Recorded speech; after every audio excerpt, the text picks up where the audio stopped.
This is Awakened Path Radio, giving you the tools to guide you on your spiritual or metaphysical journey. I'm your host, Dr. Candace Nadine Green.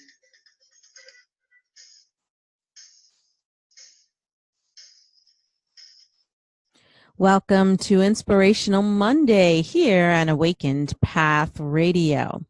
As always, check us out by visiting www.awakenedpathonline.com. Again, that's www.awakenedpathonline.com. Today, we welcome back Lauren Cielo, who offers clairvoyant training classes aimed at awakening the psychic hiding in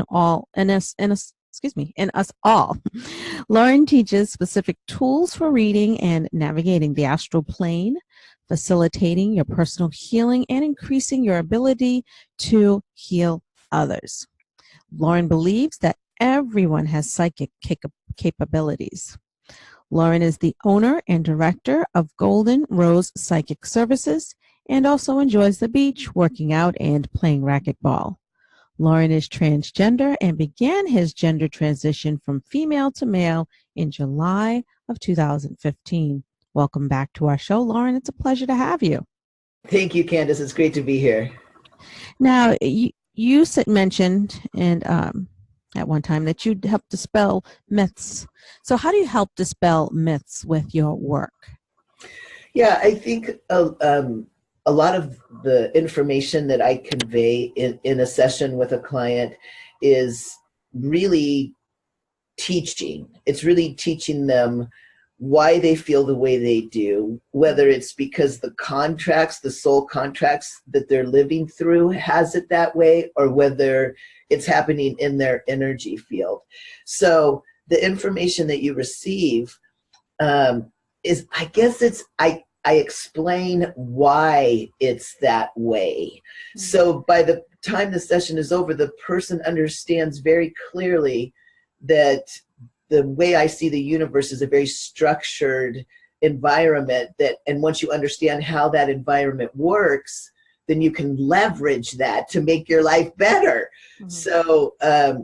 So it's not that I read the future or make predictions or anything like that. I'm trying to show you how the universe works, and then maybe you can change it. So don't think they're myths. I think it's a working model of metaphysics. And I should stress the point, working model, because I've always tried to break it. I keep trying to do something, like using the technique and expecting something to happen, and then it doesn't happen that way, and I'll go to my guide Ankajia and I'll say, see, I told you this doesn't work. I'm going back to engineering. and then he'll tell me why it didn't work, and up until this point, Candace, it makes sense to me, so I keep doing it. Mm-hmm. So, Lauren, how do you see your work overall as helping to raise the vibration of the planet? And once everyone is armed with this information that they've been given via your the messages? Yeah. Well, first of all, of course, the vibration on the planet's rising, and there's nothing anybody can do about it, right? Mm-hmm. Right. That's absolutely happening. But like Ankajia says, if you sit on this rock, the planet, long enough, you will ascend. But whether you ascend with the feather or the brick, that's your choice. So I think the information that you get and the healings that you get in sessions here at Golden Rose really help you to release what's in the way of you allowing your vibration to naturally rise as the environment that you live in is rising. So, and it's really about awareness too, right? That's what we always talk about now, right? Mm-hmm. All of a sudden, as a society, we're aware of something else, and now we have to take that into consideration, and we just continue to expand, the possibilities as we widen and open our awareness. So it's a scary time to be here, but it's really an interesting time. And you mentioned awareness, and when I talk about awareness as well, I say I mean, everything, it was already there. We're just not blind. We're just not blind anymore, and we can actually see it. Exactly. So that's what's happening. It didn't go anywhere. We just weren't noticing it. I love that. Now, when people come to you, there's usually resistance or something that they need to release. What are typical? I mean, I don't want to say typical because that's a horrible word. But what are things? Some examples of things that people need to release in order to get this information and actually utilize it. Our mothers. Literally, our mother's information. Now, in this teaching, there isn't positive and negative energy. There's only your energy and someone else's energy. So if you had a goal, maybe a goal that would be that all of the energy and information that's in your body, chakras, and aura is yours and not someone else's. Like I went into engineering because my dad wanted to be an engineer. I wanted to be an archaeologist, for heaven's sakes, when I was a kid. Archaeology's fun. So really, if you did start to look inward at the energy and information that's in your field, you would find that a lot of it is your mom's, because that's the hardest energy to distinguish between our own, because our bodies are conceived and gestated in her body. And then most of us are raised within our mother's aura, you know, if we live with her and she hugs us and, you know, washes our bodies and stuff like that. So forever, that's the energy that, you know, holds us back. If, of course, her information is contrary to your soul contracts, right? If that's the case, then that's the resistance. But it's and that's why the mother contract is so important each time we incarnate. You know, our mothers, love them or not so much. Those contracts, the one we picked to be our mother was the most important contract. And we picked our mothers very, very carefully. It's mommy issues. Mommy issues. Now, what about mothers who are more awakened, right? And they have children. They don't want to try to impose upon their young children, and their children actually resist this awakening. Has that ever been? Have you ever encountered that? I mean, it probably sounds. Oh, yes, absolutely. Yeah, a lot of times and mothers will book a reading to have me take a look at their children. And, you know, and really, you know, I don't have any children. I have fur babies. I've got 4 kitty cats. But so the I guess the challenge of being a mother is to release your parental guilt on the things you did or you did not do for your children. Because you see, that's the contract. That's why they picked you. If you turned left, that's what they wanted you to do. Their higher self wanted you to turn left that time or turn right the other time. So, you know, and then another thing, and I know this is very difficult, is to really for mothers to honor the contracts their children have signed. So that means, you know, if your child has signed a contract, it's really difficult for you to watch them live through. That maybe having enough respect for them on the soul level to realize that that's their choice. That's their higher self's choice, you know, to heaven forbid you be involved in drugs or maybe a dysfunctional marriage or whatever. But to really honor that soul. And I learned that the hard way, not through children, but when I first got into my psychic training, I was so excited. I had Ankajia and I could heal the world, right? I was just like so empowered. And so I saw a brother laying, you know, in the gutter. He's a homeless man and he was unconscious. And I said, Ankajia, go give him a healing. And Ankajia said, well, of course I will, but, you know, this particular soul has had lifetime of affluence over and over and over and over, and he's never been able to understand this. That's why he's in the gutter this time, and he worked very, very hard in this lifetime to get here. Every decision that he made was ultimately going to bring him here. So I'll still give him a healing, but I don't think he'll have it because this is what he wanted. And to me, that was such a rude awakening to the way these contracts work. It's like, healer, look at yourself in the mirror, right? Healer, heal yourself and leave everybody else alone. They may be just where they want to be on the soul level. Right. I realized that a few years ago, via, I suppose it was my son's higher self had come to me.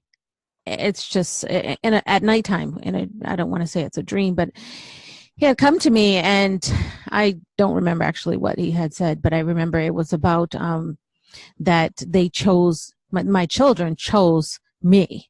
They chose me. And the next morning when I got up, I thanked my children. I said, well, thank you for letting me be your mommy. I appreciate it.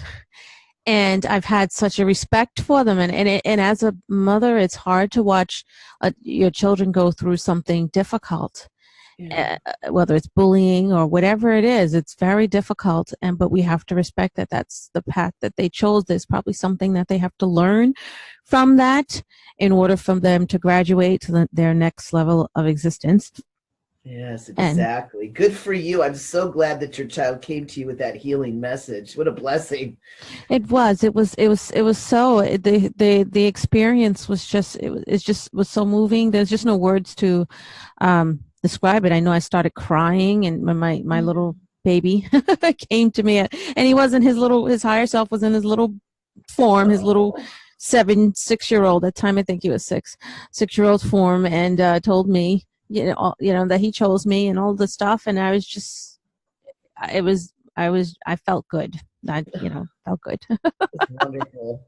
And, we have to remember, a lot of us, parents out there, we think that we are responsible. We decided to have these children. And I mean, again, that's the difference between being awakened and not yet awakened. Yes. That we realize that we think that we are the ones. I decide to have children, so these are my kids. But no. And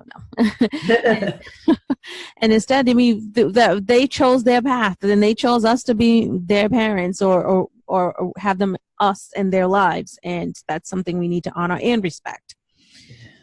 As difficult as it is. Beautifully said. That was great. Yeah. So, we talked about this last time, a little bit about you realized that you had abilities when you decided to enroll in the class, this class. Now, was it difficult for you to accept and realize that you had these abilities to help others? How did you feel about it? Gosh, that's such a great question. I think I was probably pretty unconscious to the whole process. I was just waking up every day and putting the next foot in front of the other without really seeing where I was going. I had no idea when I saw that flyer at the Whole Foods market that I would leave engineering to become a psychic. And it happened quite quickly.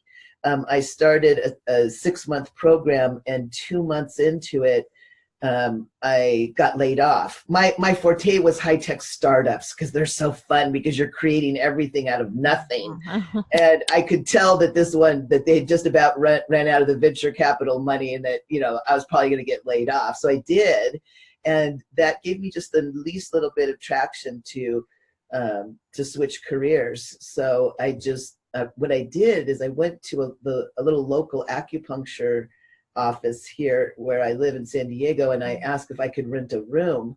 And so the people that would, likely get acupuncture might get a reading. And they did. So I just started my clientele that way. So, it was kind of, organic, to say the least. So, but again, I think for me is that the response from the other people about, I think my ability to read energy and just my personality, or the way I see the world, or my understanding of, tech, logical thinking, I think it combines in such a nice way that people, not just the psychic information that they're getting, but, the interaction and the information that they're getting. It helps them see the world in a completely different way. Just like how you were talking about being a mother, so people need to hear that. Yeah. I mean, we stress so much over people in our lives, and we have to just respect that it was their decision. Right.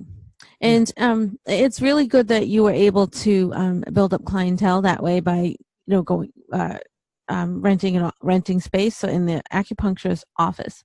Yeah. And when did you decide to expand? I suppose expand into your your psychic services and make your everything virtual.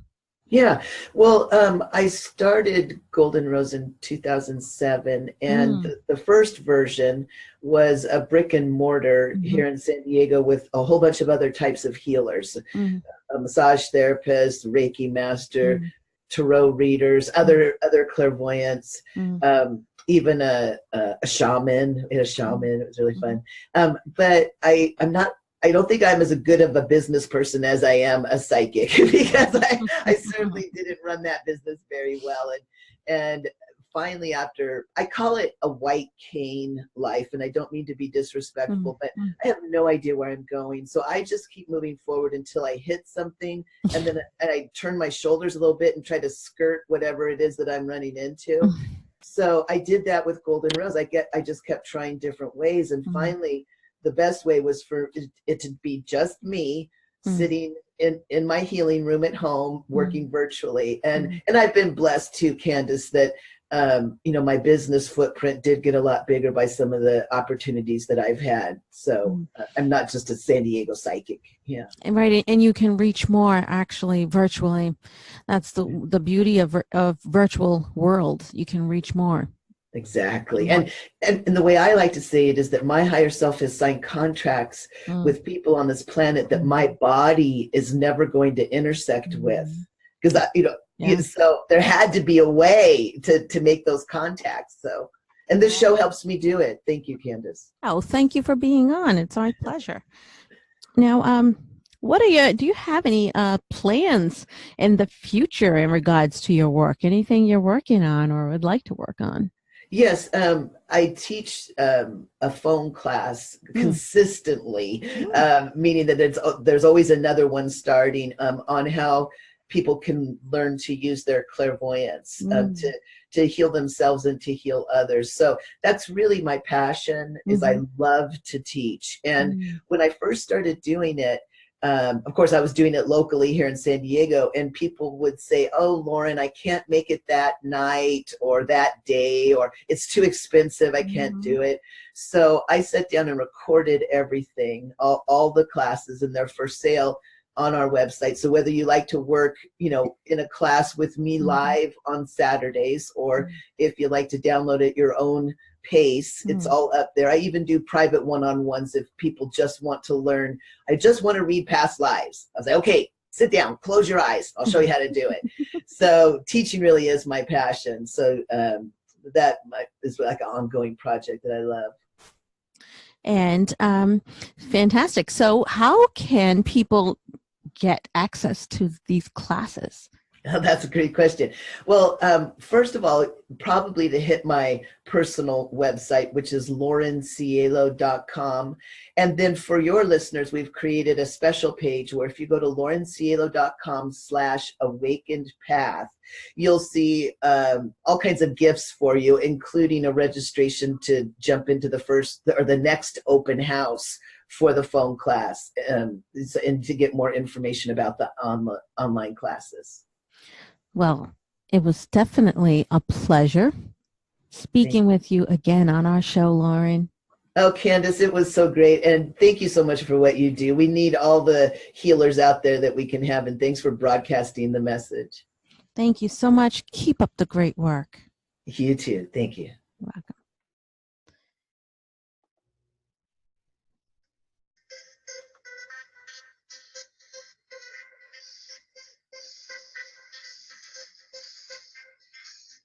Thank you for joining us on Awakened Path Radio. Please check us out at www.awakenedpathonline.com. I'm your host, Dr. Candace Nadine Green, and you are listening to Awakened Path Radio, giving you tools to guide you on your spiritual or metaphysical journey. Namaste and blessed day.